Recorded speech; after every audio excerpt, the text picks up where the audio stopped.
in plasma physics, same thing happens at high temperatures. You get particles colliding with each other, giving off photons, and acting sort of like steam particles in a steam engine. And if you could direct those very precisely, you would have the most fantastic machine for generating energy. And Tesla somehow visualized this, although he couldn't quite put it all together. But his mind was very fertile and could see this. And this is why I have great respect for Nikola Tesla. And a lot of people come along and try to steal your ideas. Either they shoot you down and say you're weird or strange, or you're not. But I mean, they're always the first ones to try to steal what you got, and that's what they did to poor old Nikola Tesla.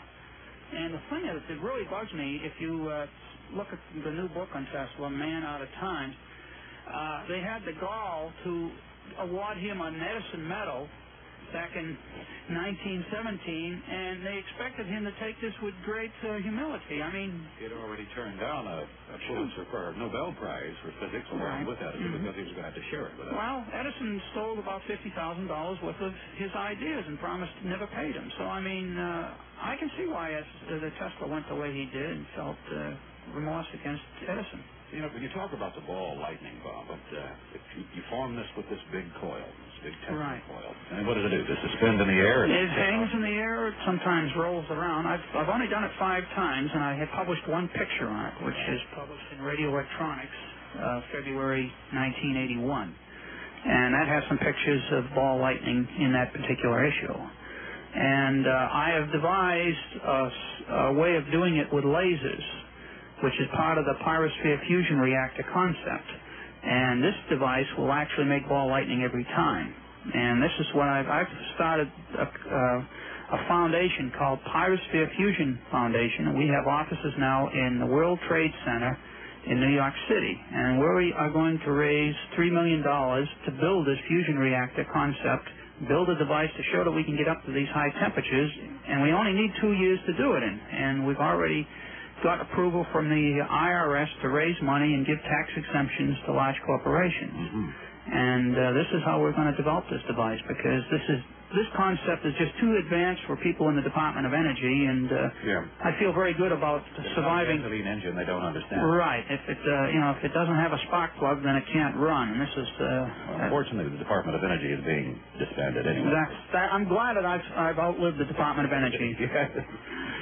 Well, I'm trying to visualize in my mind how this works. You've got the coil, you form a piece of ball lightning there, and that will have temperatures at incredible levels. Well, no, it's not exactly that. You can, in nature, you only get ball lightning at probably up to 10,000 degrees. All right. The way we're going to do it in a precision way, and you have to use lasers, because lightning is a very random process. You can never get lightning to hit exactly the same place time after time. With a laser beam, that beam is there every time as a perfectly straight line. So what we do is first we have 5 lasers. The first laser is a very powerful pulse laser, and what that does is you charge up a capacitor bank and then let that discharge through the laser tube and create a very bright pulse of light. Now that pulse of light leaves the end of the laser optics and is passed through other optics, which focuses it down to a very sharp point, just like you focus sunlight down to burn a piece of paper with a magnifying glass. Now, that focal point is inside a pressure vessel. In other words, we pulse this laser. We have the light going in through a window in the pressure vessel or high-pressure tank through some optics, which brings it down to a narrow point. Now, if you have a laser that has pulse power of about 2 million or more watts, in other words, we dump that energy in a few millionths of a second, which the laser may only take 40 watts to run, but if you can dump that energy very quickly, you can get tremendous amount of energy like an explosion.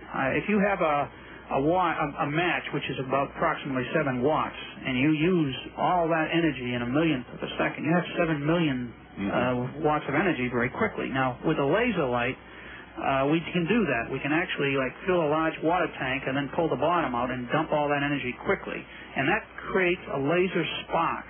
Instead of making the spark with lightning, we make it with lasers. And that spark is around for approximately 100 microseconds. And that spark is in the focal point of 4 other lasers, which are turned on precisely at the right time, and they stabilize that spark and start dumping energy into it in the form of a infrared laser light heating process. I don't want to get too technical here. Well, listen, it sounds fascinating, and I want you to continue with it. We don't mind you getting technical, as long as you can say it where I can understand it. And you can understand I'm a dummy. So we'll be right back with it. I'm speaking to Bob Goldka. We're talking about ball lightning as first envisioned by Nikola Tesla and becoming a reality because of Bob's very extensive work in the field. Be back with you in a moment. This is E.G. Marshall. If you're facing an operation and want to find out the qualifications of your surgeon, here's how. Ask your family doctor, your local or state medical society, the hospital where the surgeon practices, or the surgical department of the nearest medical school. They can tell you whether the surgeon is board certified or a fellow of the American College of Surgeons. If so, he or she has met rigorous standards of professional competence and ethics. This message is from the American College of Surgeons. I'm Bill Jenkins, and it's Open Mind on KABC tonight. With me is Bob Goldka. Bob is well known to a lot of us in our audience. Bob was telling before we got started on the show, I'd had a number of requests to get you on and to tell about the amazing work that you've been doing up in Utah, dealing with and working with the concepts and the ideas of Nikola Tesla. Now, we had lasers involved here, which is something I'm sure Tesla did not envision, or maybe he did. I wouldn't be surprised if he did. I don't know for sure. He did talk about a death ray, but I think it was mostly in his mind. He never really worked on that. We had, speaking of that, there's a gentleman here in Orange County that contacted me after we had done another show on it. It said that he personally saw, back in New Jersey, Tesla demonstrate his death ray, and in this process, the victim was a dog. And he has it pretty well documented. Mm-hmm. He's an elderly gentleman now, of course. Might be interesting for you to talk to him sometime. Sure. All right. So you've now got a sustained ball of lightning? Yes. The fireball created by the laser spark discharge is stabilized by these 4 other methanol lasers, which puts out millimeter wavelengths. I don't want to get into all the technical end, but it has the capability of heating that plasma that's already generated very efficiently because it's working at the right wavelength or frequency. Mm-hmm. Wavelength and frequency are related, and basically we work at 245 gigahertz, which is 1.2 millimeter wavelengths, which is just the right length of energy to excite and heat that fireball. And what we do is just let the fireball sit there for half an hour. This is like an eternity in plasma physics. Everything in plasma physics happens in microseconds and fractions of microseconds. And so we just put this energy in very gradually for half an hour and increase the pressure as we put the energy into the into the fireball. And the fireball is in a pressure vessel, which we increase up to approximately 340 pounds per square inch. And our calculations show, and they're not just mine, they're Dr. Robert Bassis from Brigham Young University and some other people that are involved in this, their calculations show that at 340 pounds per square inch, we can achieve over 1 billion degrees temperature in that little fireball.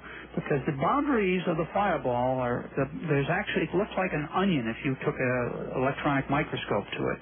And there's positive layers and negative layers which act as little shields that direct the motion of the particles so they never come to the surface of the fireball. They're always directed inward again. And since the device is perfectly spherical, the energy stays inside. And this is a small ball, then? Approximately about 1 inch in diameter. This you have it contained in some sort of a container? It's in a metal steel container with quartz windows.